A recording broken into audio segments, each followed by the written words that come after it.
Xatni to'y ma'rikasi haqida tushuncha. Savol. Assalomu alaykum ustoz. Diyorimizda o'g'il bolalarning 7 yosh atrofida xatnisini qilgandan keyin urug' tuqqan va tunish bilishlarni chaqirib ziyofat qilishidi. Kelgan mehmonlar sovg'a olib kelishidi. Buni sunnat to'y yoki xatni to'y deb atashidi. Ba'zilar buni bid'at desa, yana ba'zilar sunnat deyishidi ekan. Zada qaysisiga ergishimiz? Javob. Va alaykum assalom va rahmatullohi va barakatuh. Barliq hamd sanolar Janobi Allohga bo'lsin. Durud va salomlar payg'ambarimizga, u zotning oila tavobatlariga, ashablariga va u zotga toki qiyomatgacha ergashganlarga bo'lsin. Kuchli qarashda o'g'il bolaning xatnisini qilish tark qilsa bo'lmaydigan vojib amaldir. Tark qilishga bo'lmaydigan sunnat amal deb qaraganlarmi bor. Qandaqli bo'lmasin, xatna degan musulmonchilikning nishonasi bo'lib qolmasdan, balki namozning durust bo'lishiga shart qilingan tozliq jihatdan zarur ish bo'lg'achqa tark qilishga bo'lmaydi. Abu Hurayra radhiyallohu anhu rivoyat qiladi-ki, Rasululloh sallallohu alayhi va sallam qadimiy sunnat 5 dur. Xatna qilish, avrat tuklarini tushirish, qo'ltiq tuklarini yulish, burutni qirqish va tirnoqlarni elish degan. Qadimiy sunnat, ya'ni burundan tortib payg'ambarlar tutib kelayotgan yo'ldir. Xatna qilishning vaqtini bekitadigan aniq bir dalil yo'q. Lekin olimlarning bayonlariga qaraydigan bo'lsak, olimlar xatnini balog'atga yetmasda qilavasi joiz ham mustahabligiga, shundaqla balog'atga yetgandan keyin vojibligiga birdek qarashga kelgan. Lekin balog'atga yetmasda vojibmi emasmi, bu masalada qarashlar o'xshash emas. Imom Navaviy rahimahulloh qatorliq ba'zi olimlar xatna qilish balog'atga yetgandan keyin vojib bo'ladi. Chunki shar'iy takliflar balog'atga yetishdan burun vojib bo'lmaydi.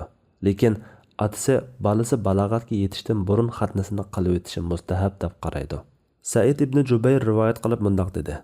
Ibn Abbas radhiyallohu anhumadan Rasululloh sallallohu alayhi va sallam vafot bo'lgan chaqda o'zlari kimdek bor edilar deb so'rilibdi u. Men o kunlarda xatni qilg'liq edim dedi. Raviylardan biri dedi. Ular odatda o'g'il bolani balog'atga yetmaguncha xatni qilishmaydi. Hakim bilan Bayhaqi rivoyat qilgan bir hadisda Rasululloh sallallohu alayhi va sallam Hasan bilan Husayn radhiyallohu anhumaning xatnisini tug'ilib 7-kunlari qilgan deb kelgan. Imom Ibnul Qayyim rahimahulloh qatorliq ba'zi olimlar balog'atga xatnisi qilingan holatda yetish uchun balog'atga yetishdan burun xatni qilish vojib bo'ladi. Bu yerdagi vojib bo'lish balog'a emas, balaning otasiga bo'ladi deb qaraydi. Buningga asosan balog'atga yetib bo'lguncha xatnisini qilib o'tish lozim. Tiz saqiyish, og'riq his qilmaslik va boshqa taraflarni ko'zda tutsa, bola kichik vaqtida xatnisini qilib o'tish yaxshi. Yana bundoq deyishmi mumkin.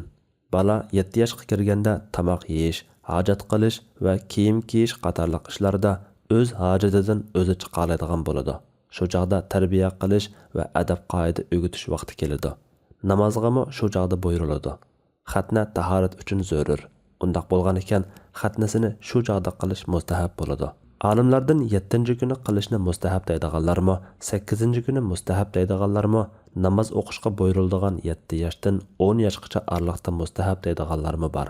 Hanafi mazhabda bir qarashda namozga buyurish ta'kidlanganligi uchun 10 yoshga kirganda mustahab desa, Hanafi mazhabga vakillik qiladigan qarashda uning uchun vaqt bekitish yo'q.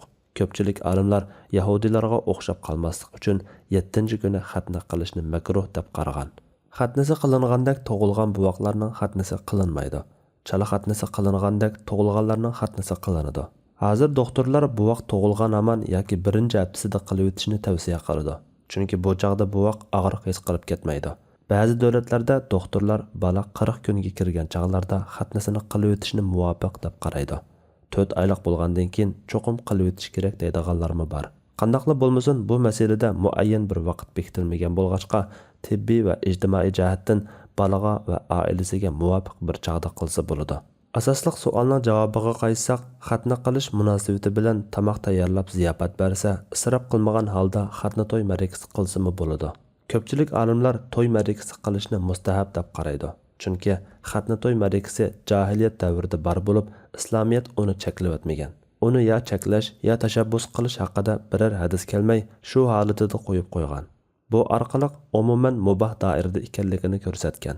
Lekin salaflarimizdan ba'zi ish izlar kelgan bo'lib, Ibn Umar radhiyallohu anhuma qatorliq sahobalarning xatna to'y ma'rikasi qilganligi mustahabligini ko'rsatdi. Salim mundoq degan. Atam Ibn Umar radhiyallohu anhuma men bilan Nuaymning xatnasini qilib, biz uchun bir qo'chqar so'ydi. biz shu chog'da bizga bir qo'chqar so'ydi deb damlangan edik. Said ibn Abdul Aziz mundaq deydi. Makhul Nafi'dan ibn Umar roziyallohu anhuma bolasini xatna qilganlarning ziyofatiga baramdi deb so'radi u. Ha deb javob berdi. Imom ibn Taymiya rahimahullohmi bu to'g'rida so'ralganida xatna to'y ziyofati joizdir. Xohlaganlar qiladi, xohlaganlar qilmaydi deb javob bergan. Demak, xatna to'y qilishni dinimiz alohida tashabbus qilmagan bo'lsa-mu, Uyg'urlardagi xatna to'y odati salaflarimizning ish izlariga uyg'un keladi. Shundaqla bu odat islomning alohida bir sunnati va alomati bo'lgan xatna qilish faoliyati bilan munosabatlik. Shunga bu munosabat bilan jamoatni ziyofat qilish mustahab ish. Xatna to'y qilganda majburiy pul yig'ib xijil qilish va isrofxo'rlik qatorliq cheklangan ishlar yuz beradigan bo'lsa, bu sababdan cheklanadi. Bu temaga munosabatlik yana böshük to'y marikasi qilish ustida to'xtalib o'taylik. Böshük tarixdan buyon dunyoning har qaysi joylarida buvoqlar uchun alohida loyihalanib yasalgan va ishlatilib kelgan buvoq karvati bo'lib, Uyg'ur, O'zbek qatorliq turkiy xalqlar orasida keng umumlashgan. Uni arabcha mahd deb ataydi. Bu so'z arabchada tinch va sukunatda aram elish uchun buvoqqa tayyorlangan joy degan ma'noda. Isa alayhissalomning buvoq chaqida kishilarga so'z qilgan holati anasining quchqida, yetishga rastlangan joyda, elangushda va böshükda deb tafsir qilingan. Sahih hadisda faqat 3 buvoqlab böshükda turib so'zlaganligi bayon qilingan. Bu hadisdagi böshükdanmi Uyg'urchadagi böshük ko'zda tutilish ehtimoli bor. Uyg'urlarning odati bo'yicha yattiq qilingan qizning tunji tug'uti o'z ota-onasining uyida bo'ladi. Uning qirqi to'shqanda buvoqni böshükka selishdan ilgari qizning ota-onasi o'z oilasida böshük to'y murosimi o'tkazib berdi. Mehmonlar uzab ketgandan keyin qo'dilar kelin bilan navrasini yo'tkab mangdi. Qisqasi, böshük to'yning mohiyati salomat yangi olgan kelinni o'z uyiga yo'tkab kelishdan iborat bo'lgan bir xil murosimdir. Bu murosimda ba'zi joylarda böshük hovlidan chiqarda uninga isiriq soladi.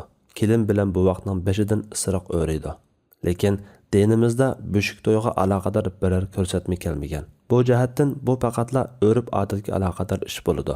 Uningda isiriq solish va isrofxo'rlik qilishga o'xshagan dinimiz cheklagan ishlar bo'ladigan bo'lsa, cheklanadi.